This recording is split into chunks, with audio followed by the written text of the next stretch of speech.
Hello everyone, I am Professor Ranjit Bauri from Department of Metallurgical and Materials Engineering at IIT Madras. Today we are going to start this new NPTEL course on powder metallurgy. So, to start with, let me tell you what is the objective of this course and what is there in the syllabus of this particular course.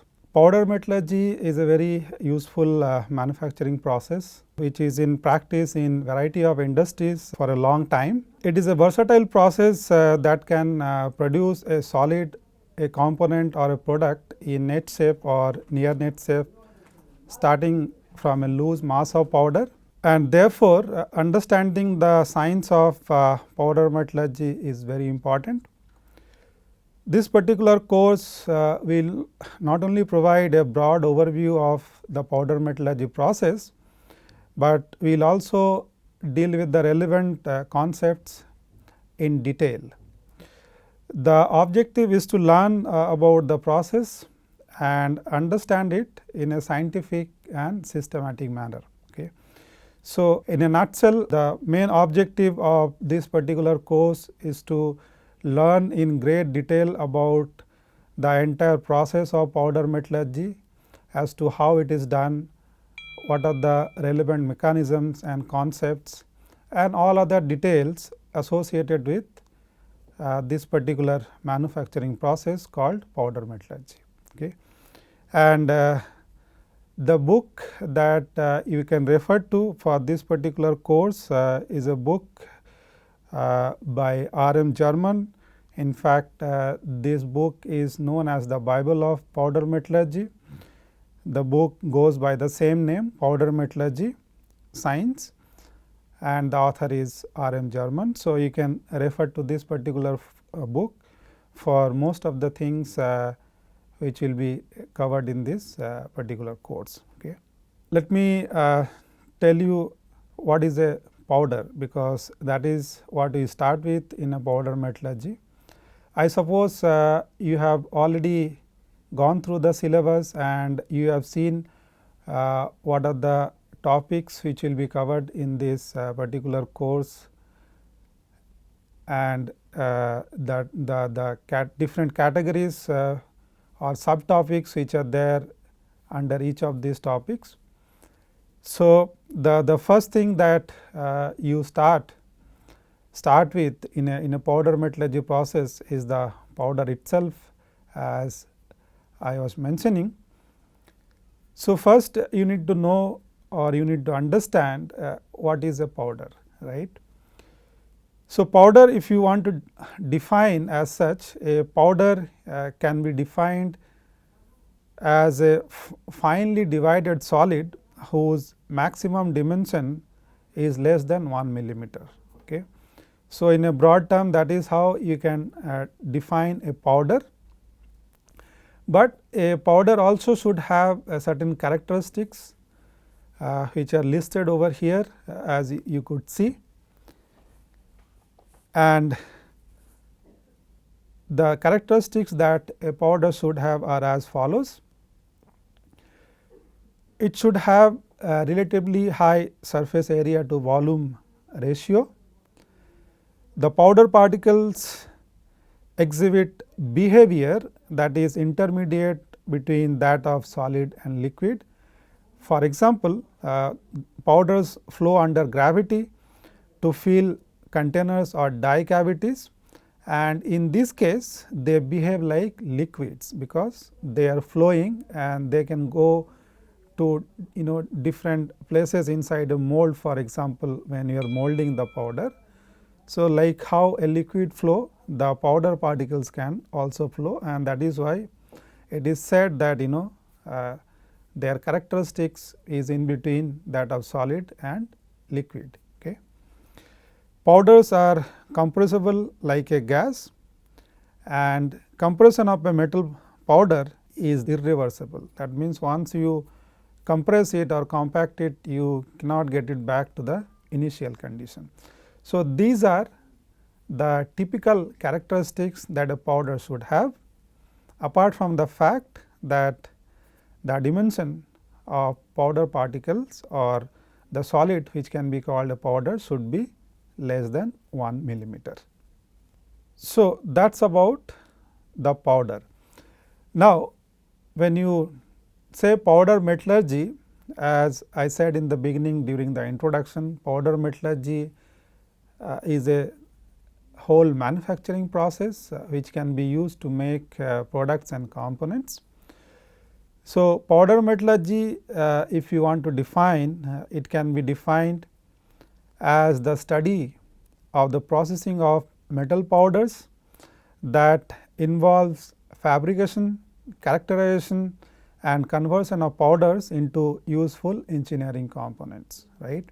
So, you start with the powder and then you can make components or you end up with a final product, right. So, that means the powder has to go through certain steps or certain processing in order for you to get a useful component or a useful product at the end of the process. Okay. So, that is how you can see it is listed in the powder metallurgy flow chart, as you could see over here.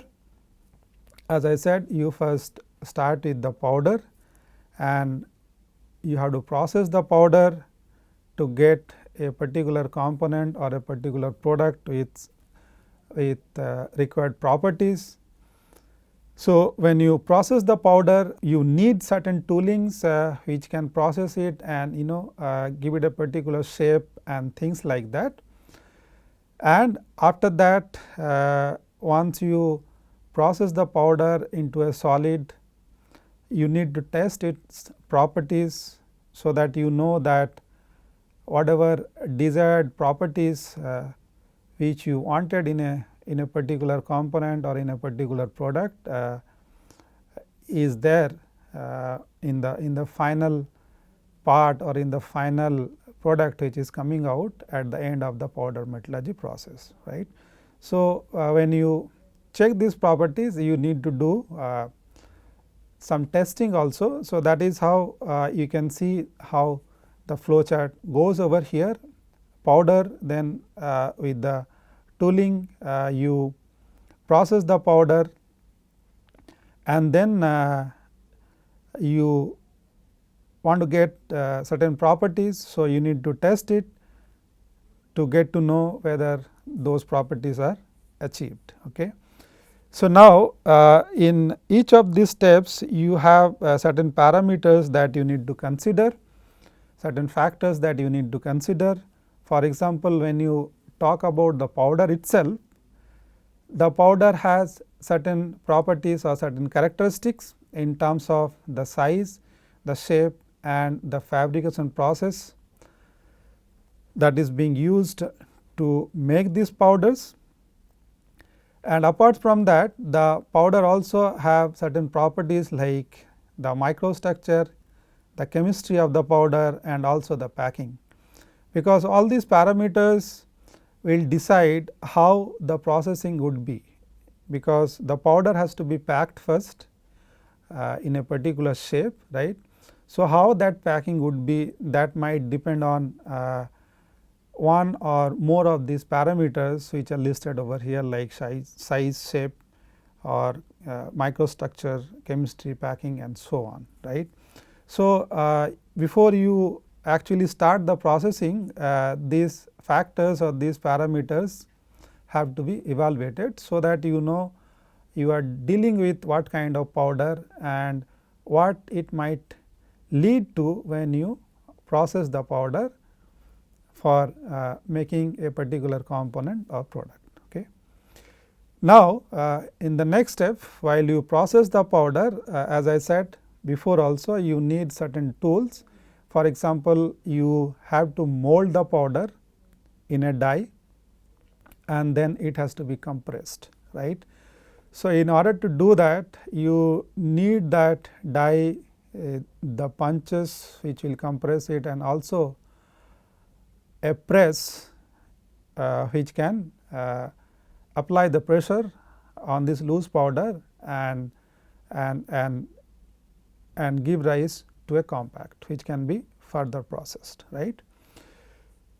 So, here the parameters could be like the mold, when you do the molding or the process or the toolings, if you talk about, it can be molding, rolling or extrusion of the powder in order to give it a particular kind of shape and compact it.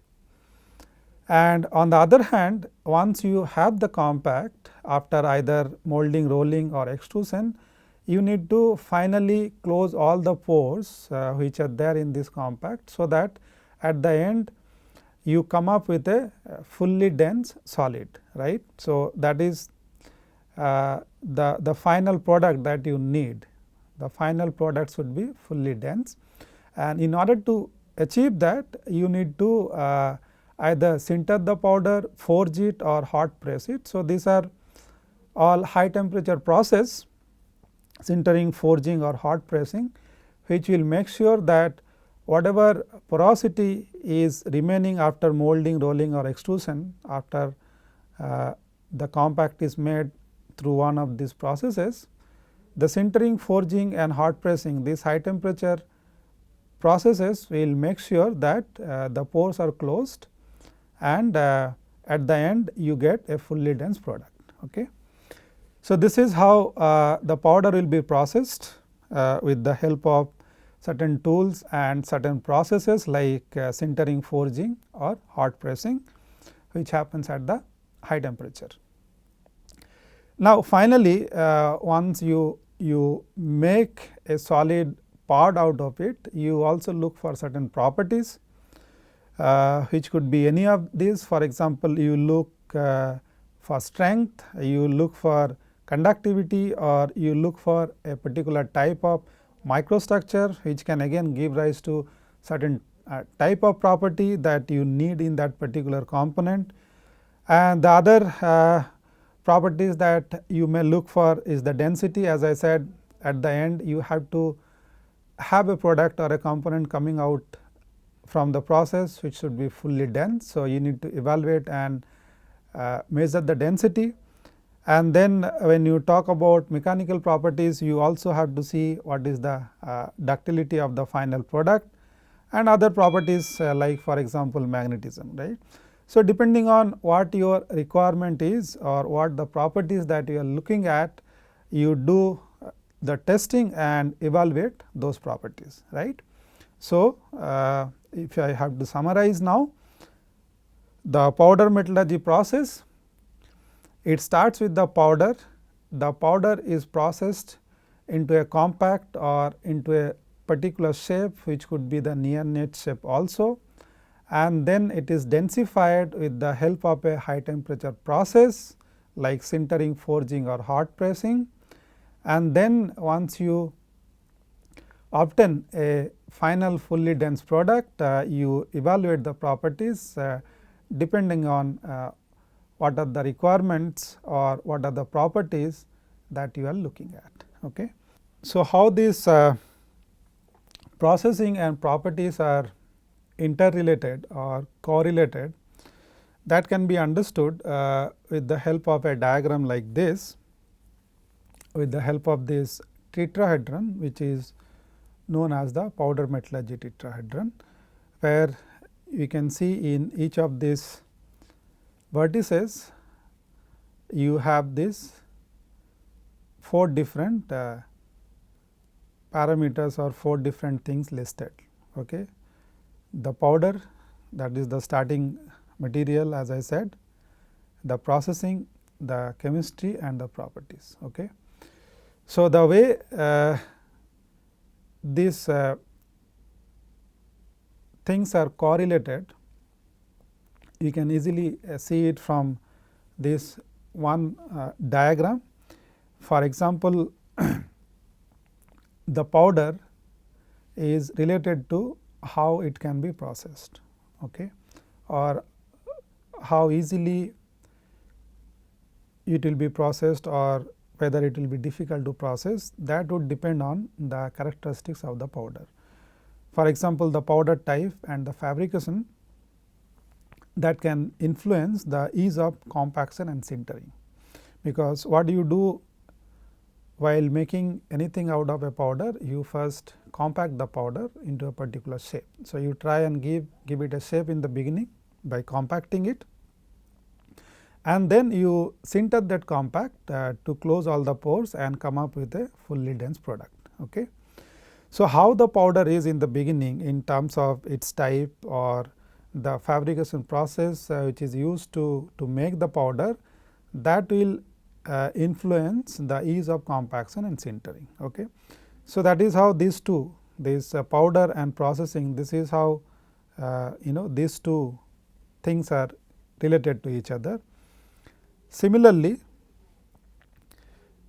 how the powder is processed will influence the final properties. Okay. And in between you have chemistry, because chemistry also has a lot to do with the processing and also the properties. If you change the chemistry of the material, that will also change the properties, right. So, this is how these vertices are correlated to each other. This is what we also call as a structure property correlation, where you make something, you process something which will give rise to a particular chemistry or a particular structure, and the properties that you obtain finally, that would depend on the structure, right. On the other hand, how the material is processed, the structure would depend on that, and processing, as I said, in this case of powder metallurgy, in this particular case, processing would depend on what kind of powder you start with, right. So, this is how, with the help of this powder metallurgy tetrahedron, you can see how these four things are correlated with each other. Okay. Now, when you look for the properties or you want to know the chemistry, you will have to actually test it, right. You have to measure it, then only you can know a particular property, whether it is achieved or not in that particular compact or in that particular component which is made out of the powder. Okay. So, in order to know that, you need to actually characterize the material which has been processed, right. So, that is why characterization is at the center of this tetrahedron, because for each of these that you want to know, whether it is the chemistry or it is any particular property, you need to actually test it, and in order to test it, you need to characterize it, you need to measure that particular property using certain tools, right. So, that is why you also need to bring in the process of characterization here, which is at the center, because for each of these, as I said, you need to characterize. For example, if you need to know what kind of powder it is, the type of powder, then you need to actually see the powder under a microscope and look at the powder particles.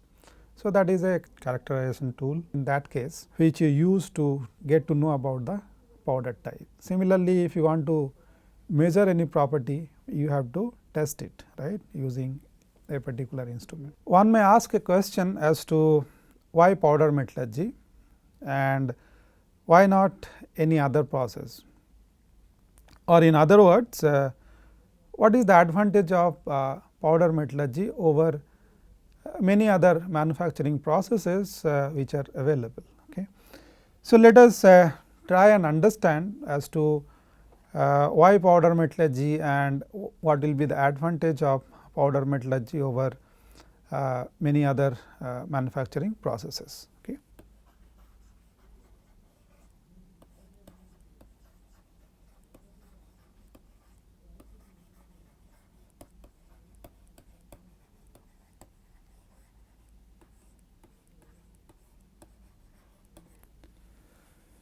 Why powder metallurgy? This can be understood with the simple Venn diagram.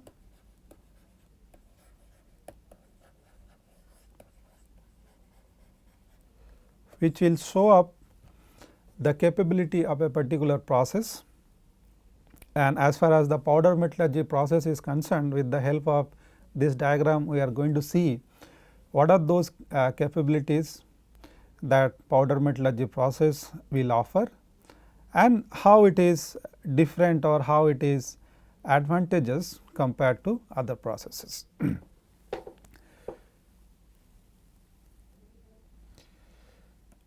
So, this is how a Venn diagram looks like, and each of these circles can be associated with a particular property or a particular capability.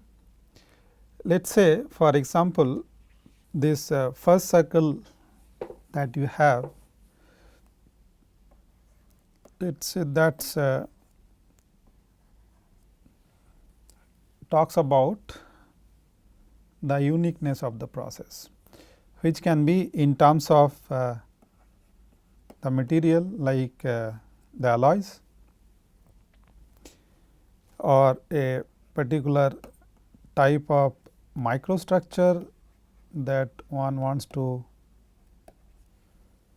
produce in a particular alloy or in a particular material, and a particular type of material that somebody wants. Let us say for example, you want composites which are combination of two or more materials. Okay. So, that can be done with this process of powder metallurgy. We can also make certain alloys, that means we can have different chemistry and come up with different kinds of alloys. You can also tailor the microstructure and so on. So, that is the uniqueness of the process.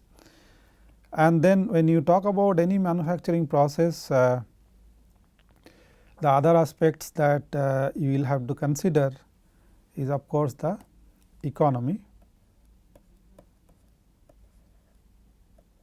because when you are comparing this process with any other manufacturing process, you also have to look at the cost, whether it is cost effective or not compared to many other processes. So, when you talk about cost, you should also look at the precision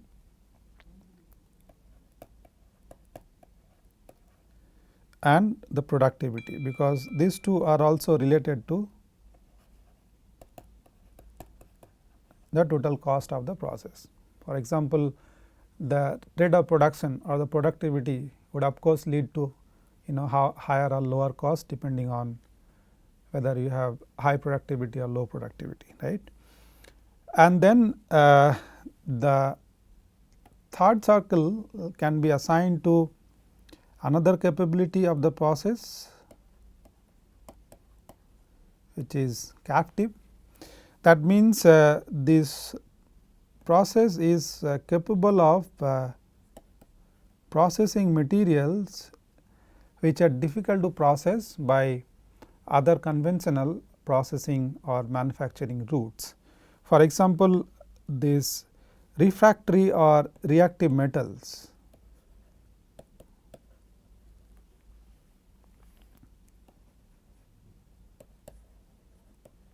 like tungsten, which is a refractory metal. Refractory metal means the melting point is very high. So, it is difficult to melt. So, let us say you want to use a conventional manufacturing route like casting, then you will find it difficult to melt, because in casting process you have to first melt the material and then cast it and solidify it.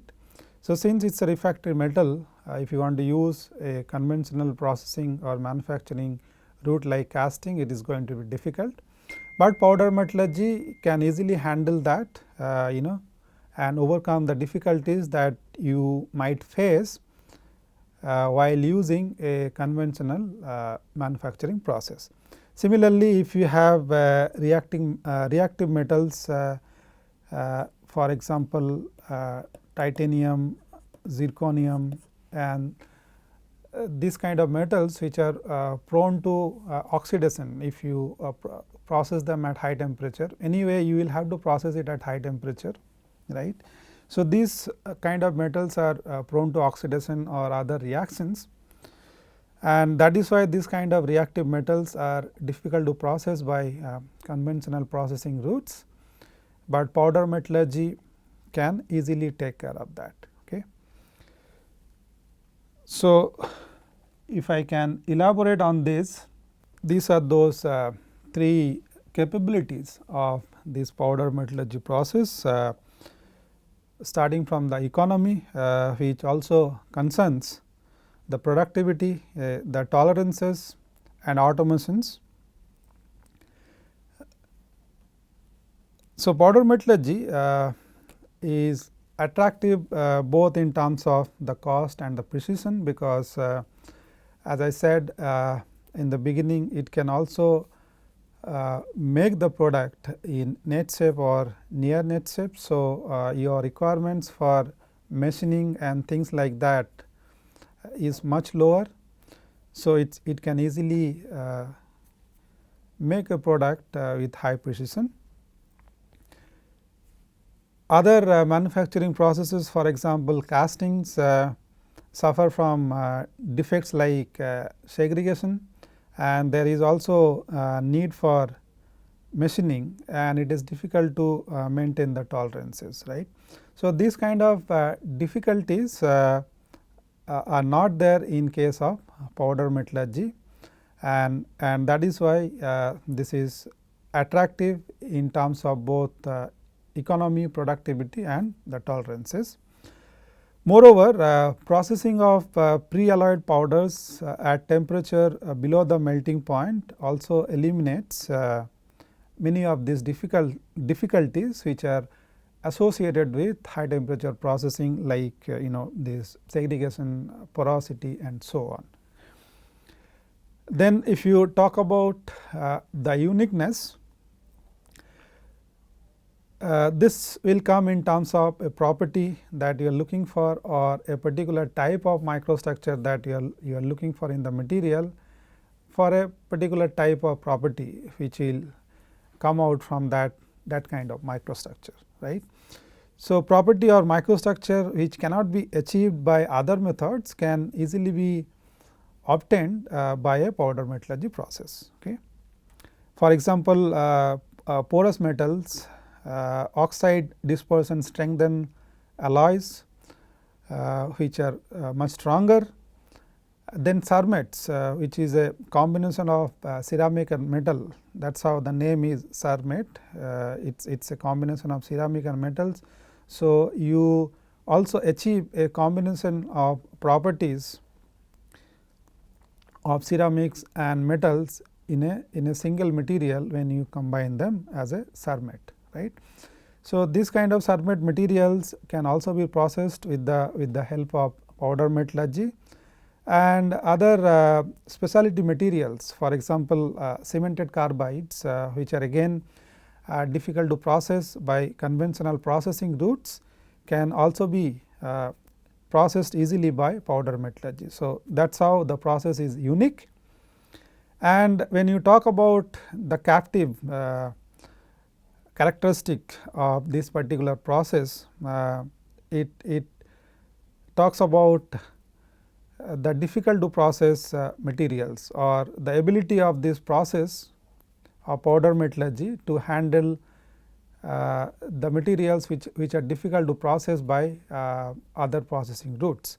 For example, reactive or refractory metals, as we talked about, which are difficult to melt, okay. And since they are highly reactive and melting temperatures are very high, it is also not practical to go for melting and casting route, but powder metallurgy can easily handle that, because here you do it in solid state itself, and there is no need for melting to process this kind of materials.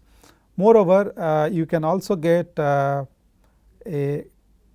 kind of material which may be again difficult to process by other routes. For example, these amorphous or glassy materials which are not crystalline, because what happens in other processes, like for example, casting, when you cool the material to solidify under equilibrium conditions, which is most often the case during a particular process, when you cool it under equilibrium conditions, most of the time it will solidify into a crystalline material.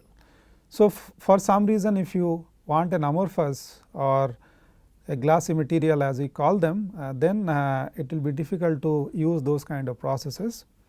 But powder metallurgy, if you take care of some of the process parameters, can also easily handle these kind of materials or easily produce this kind of materials. Okay. Then you have other factors like low temperature processing to preserve a particular microstructure, because what happens when you process the material at higher temperatures, the microstructure that you wanted in the final product may be lost. For example, if you want a very fine grain microstructure, right. So, that fine grain microstructure may be lost if you heat it to high temperatures because of grain growth, right. So, that kind of requirements can also be taken care by low temperature processing that powder metallurgy can do. And this again adds to the attractiveness or popularity of powder metallurgy. Okay. So, these are the uniqueness, or these are the characteristics of this powder metallurgy process.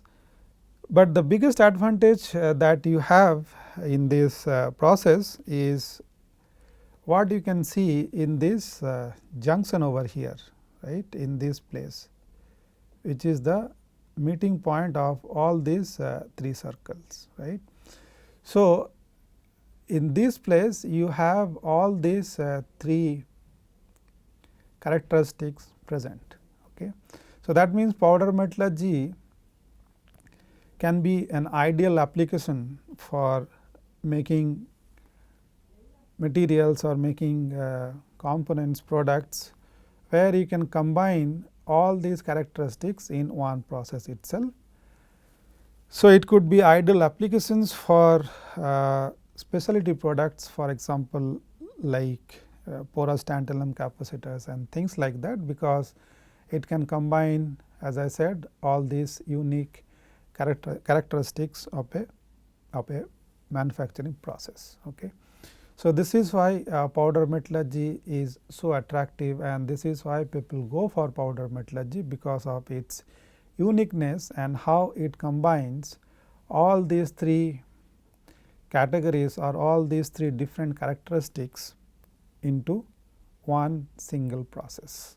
Okay. Right. So, with this I will stop here for today, and from next class onwards we are going to start all the topics which are listed under the syllabus of this particular course, and talk about them and understand them in great detail. Okay. So, I will stop here today. Thank you.